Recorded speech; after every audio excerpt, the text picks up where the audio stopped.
comprendre et construire le parcours omnicanal de l'après-Covid, tel est le thème de la keynote de Nicolas Inglard d'Imadeo. Bonjour Nicolas. Bonjour Victoria, bonjour à tous. Merci d'être présent pour cette présentation. Alors, la parole est à toi. Alors, donc quelques mots d'introduction, juste pour rappeler qui je suis. Donc moi je suis Nicolas Inglard et puis je m'occupe d'une entreprise qui s'appelle Imadeo. Chez Imadeo, sur la slide suivante, on résume un tout petit peu l'activité. On fait trois choses. La première, c'est qu'on fait des études clients. La deuxième, c'est que on fait des études autour du point de vente.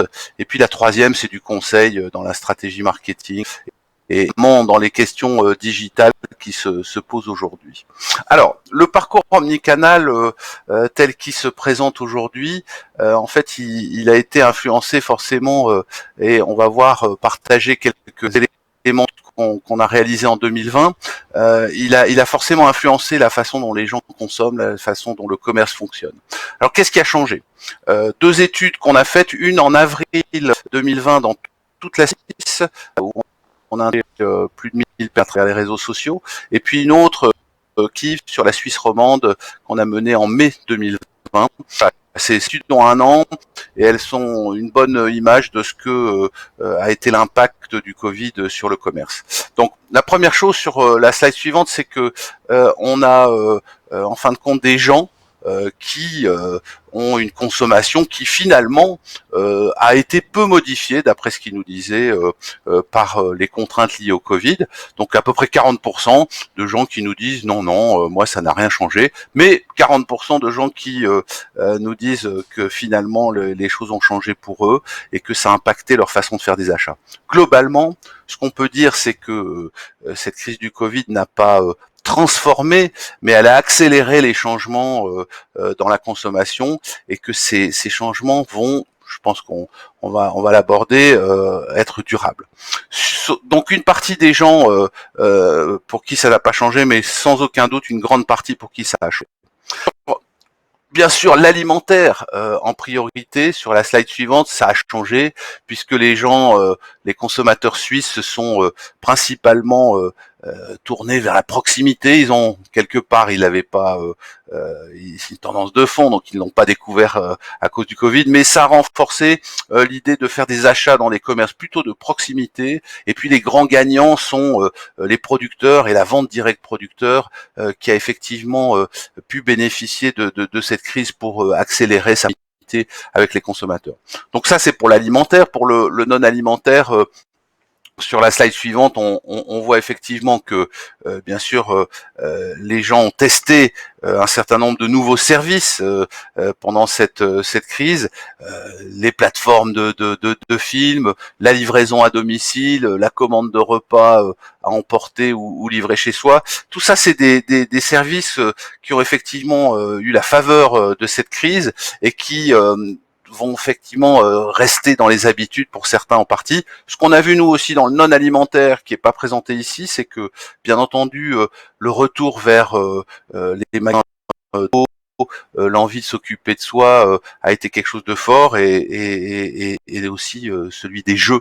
Un grand boom des jeux qui a été assez fantastique. Toujours est-il que voilà, sur cette slide-là, on voit bien dans notre étude d'avril 2020 que un certain nombre d'éléments de la transformation liée à la période Covid vont rester. En tout cas, les consommateurs suisses nous avaient déclaré que un certain nombre d'éléments allaient rester et ils nous avaient aussi déclaré qu'ils allaient se ruer notamment sur les magasins de bricolage dès la réouverture des magasins. Et c'est effectivement ce qui... Alors, qu'est-ce qu'on peut retenir de cette période sur le changement lié au Covid? En fait, on a fait aussi donc en mai une étude qualitative en Suisse romande, et puis on en a dégagé 7 grandes tendances que je vais balayer rapidement, mais cette étude, vous pouvez, elle est en accès gratuit, vous pouvez toujours la récupérer via le site Imadeo. La première chose, c'est qu'il faut la résilience, il faut vivre idée que le Covid a transformé en partie la façon dont on consomme. Donc ça va rester. Deuxième grande tendance, c'est l'effondrement économique. Les gens ont été mis en danger. Il y a encore, bien entendu, des gens qui vont perdre leur emploi dans les mois à venir, et aussi le Covid. Et c'est une composante forte qui reste dans l'esprit des gens. Ça veut dire aussi, troisième tendance, que les règles un petit peu du marketing ont été chamboulées. Si vous avez aujourd'hui des clients qui travaillent dans le monde du transport aérien, bah bien sûr que même si leur situation était confortable auparavant, bah bien sûr que elle ne l'est plus, ou elle est en danger. Les bons clients ne sont plus les mêmes. Quatrième tendance, bien entendu, c'est le local, solidarité locale, toutes les logiques de sens aussi, avec, voilà, je citerai des plateformes comme Too Good To Go qui ont vraiment pris leur essor dans l'idée de localement aller récupérer, éviter le gaspillage, etc. Cinquième tendance forte, l'exutoire alimentaire. On s'est réunis pendant toute cette période autour du repas, qui est devenu un moment compliqué, la vie de famille, un moment aussi où on se plaisir dans terre, redevenu quelque chose de très fort. Et puis les deux dernières tendances, c'est on a expérimenté tout un tas de choses. Je parlais des jeux juste avant, et c'est vrai que c'est un grand retour des jeux, pas forcément électroniques ou digitaux, mais des jeux aussi tôt.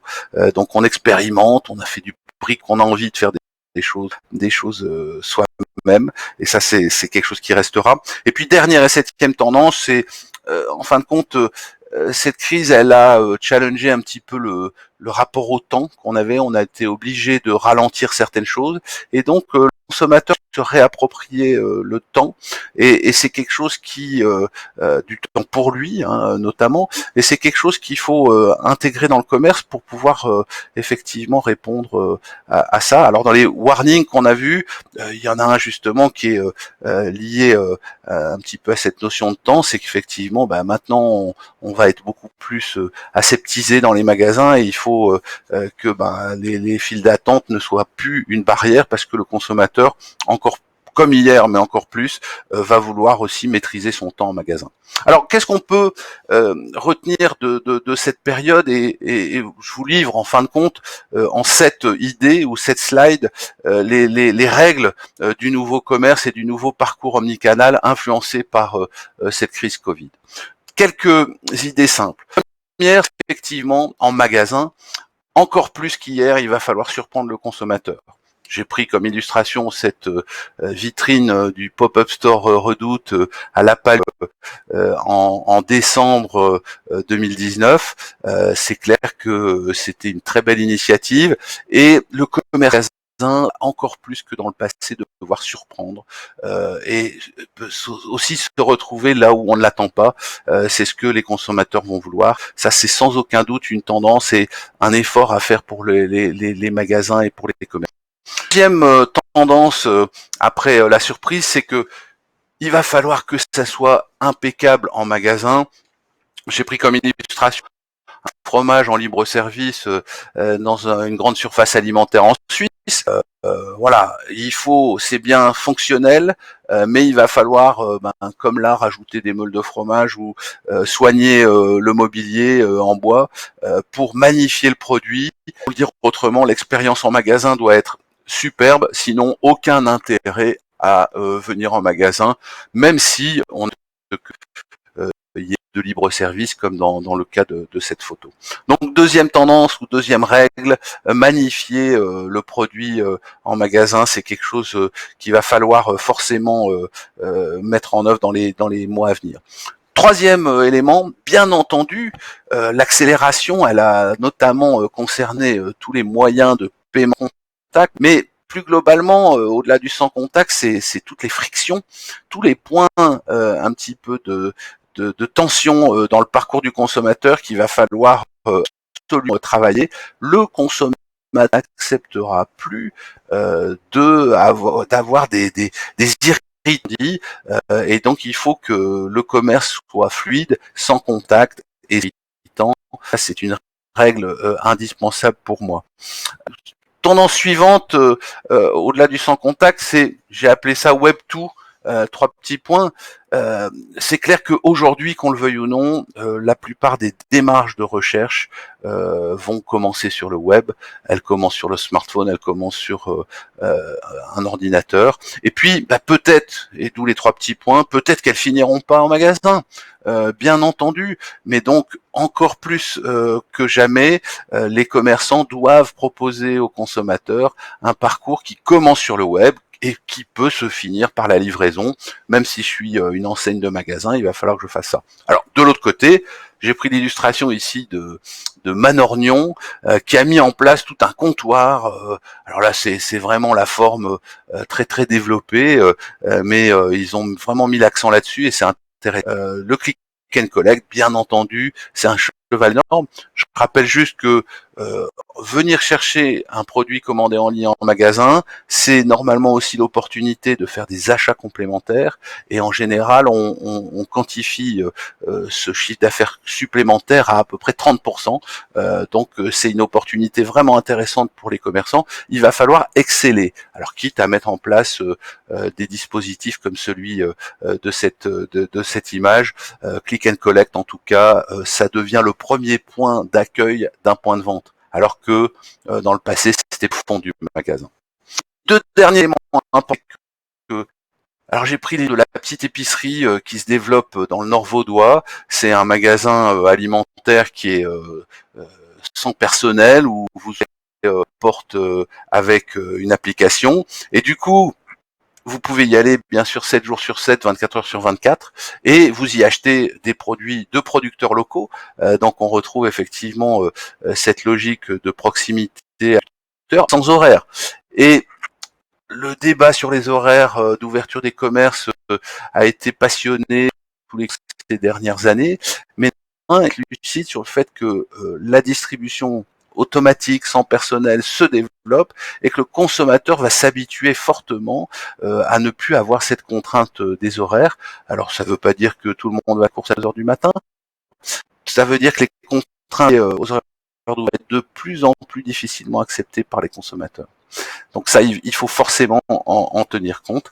Et puis, je dirais là-dessus, il y a une dernière tendance sur laquelle il faut se poser des questions quand même. J'ai appelé ça sans magasin, simplement pour prendre l'exemple de cet entrepreneur qui s'appelle Thomas Bayot, qui est un cadre expérimenté dans l'horlogerie. Et puis, il a monté un magasin, il a monté d'horlogerie, il a créé sa marque horlogère et en fin de compte, comment il a commencé à la commercialiser?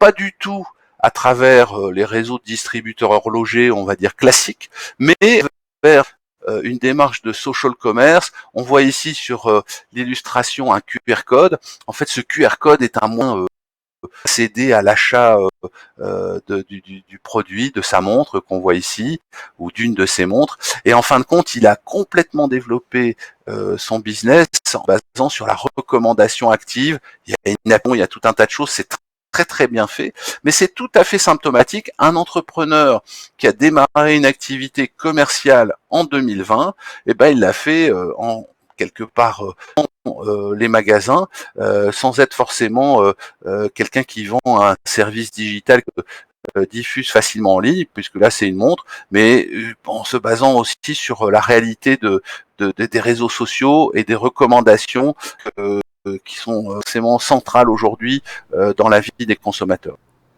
Cette idée, cette tendance qui, à mon avis, doivent être prises en compte pour mettre en place bien sûr de l'omnicanal, puisque c'est ce que le consommateur souhaite, puisqu'il démarre aussi toutes ses recherches sur Internet, mais assez multiples, on l'a vu je pense, entre le click and collect, la livraison et puis aussi l'intégration des réseaux sociaux dans son système de vente.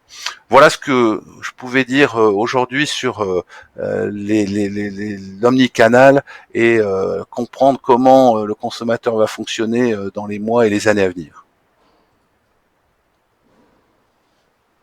Merci. Merci Nicolas. Merci Victoria.